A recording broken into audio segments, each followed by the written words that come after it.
పూలే front నుండి ఒక delegation అంతా కూడా పెద్దలు గౌరవనీయులు 45 సంవత్సరాలకు పైచిలకు మరి బీసీ ఉద్యమాలలో, బహుజనుల ఉద్యమాలలో, ప్రజాస్వామిక ఉద్యమాలలో అన్నిట్లో కూడా ఉమ్మడి ఆంధ్రప్రదేశ్ మొత్తం కూడా 50 మంది ప్రజలు గుర్తుపట్టేటటువంటి నాయకుడు గౌరవనీయులు పెద్దలు ఆర్ కృష్ణయ్య గారిని మరి మేమందరం కూడా యునైటెడ్ పూలే ఫ్రంట్ నుంచి, తెలంగాణ జాగృతి నుండి కలిసి వారి మద్దతు కోరడానికి ఇక్కడికి రావడం జరిగింది.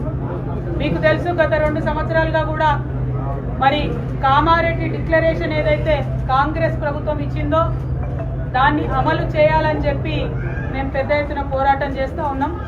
అందులో ప్రధానమైనటువంటి అంశం 42% రిజర్వేషన్లు బీసీలకు ఇచ్చినాకనే లోకల్ బాడీకి వెళ్ళాలనేటటువంటి అంశం.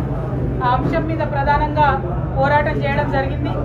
దాని ఫలితంగా అసెంబ్లీలో 2 బిల్లులు కూడా పెట్టి మరి పాస్ చేయడం జరిగింది. ఇవాళ అసెంబ్లీలో బిల్లులు పెట్టి పాస్ అయిన తర్వాత కాంగ్రెస్ పార్టీ రాజ్యాంగంలో ఉన్నటువంటి ఆర్టికల్ 243 క్లాజ్ డి ప్రకారం గవర్నమెంట్ ఆర్డర్ అంటే జీవో ఇచ్చి 42% రిజర్వేషన్లు ఇచ్చి ఎన్నికలకు వెళ్ళేటటువంటి ఆస్కారం ఉన్నది. కానీ ఇక్కడ ఉండేటటువంటి కాంగ్రెస్ ప్రభుత్వం తమ యొక్క బీసీల ప్రేమను కేవలం మాటల వరకే పరిమితం చేస్తూ చేతలలో చూపించకుండా, అవకాశం ఉండి కూడా మరి రిజర్వేషన్ కల్పించకుండా నెపం మొత్తం మేము బిల్లు పాస్ చేసినాం, రాష్ట్రపతి గారి దగ్గరికి పంపించినామని చెప్పి నెపమంతా కూడా రాష్ట్రపతి గారి మీద తోసేసి బీసీలకు రిజర్వేషన్ ఇవ్వకుండా ఎన్నికలకు వెళ్ళేటటువంటి ప్రణాళిక రచించడం చాలా శోచనీయం. రేపు కేబినెట్ సమావేశం జరుగుతున్నది. ఆ కేబినెట్ సమావేశంలో లోకల్ బాడీ ఎన్నికలకు సంబంధించి మరి నోటిఫికేషన్ ఇస్తారని చెప్పి ప్రభుత్వం లీకులు ఇస్తున్నటువంటి సందర్భాన్ని చూస్తున్నాం. మరి అందుకోసమే పెద్దల కృష్ణయ్య గారిని కలిసి ఈ యొక్క ప్రజా వ్యతిరేక విధానాన్ని తప్పకుండా మనందరం కలిసికట్టుగా ఎదుర్కోవాల్సినటువంటి అవసరం ఉన్నది.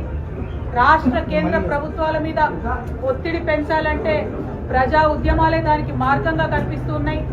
మరి రేల్ రోకో అనేటటువంటి నినాదంతో ఔరేక్ దక్కా బీసీ బిల్ పక్కా, దానికోసమే రైల్ రోకో చేయాలనేటటువంటి ఒక మార్గాన్ని ఎన్నుకొని పెద్దలు ఆర్ కృష్ణయ్య గారి మద్దతు కోరడానికి తెలంగాణ జాగృతి తరఫున నేను, యునైటెడ్ పూలే ఫ్రంట్ తరఫున కన్వీనర్ శివశంకర్ గారు మరి మొత్తం అన్ని డెలిగేషన్గా కూడా అందరం కూడా వారి దగ్గరికి రావడం జరిగింది. మరి వారిని మేము రిక్వెస్ట్ చేస్తూ ఉన్నాం, మీరు ఇన్ని సంవత్సరాలు ప్రజా ఉద్యమాలు నిర్మించడం వల్ల ఇప్పుడు ఏ పెద్ద నాయకుడిని చూసినా ఆర్ కృష్ణయ్య గారు ఉత్తరం ఇస్తేనే మేము హాస్టల్లో చేరి చదువుకున్నామని చెప్పేవాళ్ళు ఈ రాష్ట్రంలో, ఉమ్మడి రాష్ట్రాల్లో అనేక మంది నాయకులు ఉన్నారు. మరి అటువంటి నాయకులు ఉన్నటువంటి సందర్భంలో మీరు ఒక్క మాట చెప్పి ఈ ప్రజా ఉద్యమానికి మద్దతు ఇవ్వవలసిందిగా మిమ్మల్ని కోరడానికి ఇక్కడికి రావడం జరిగింది.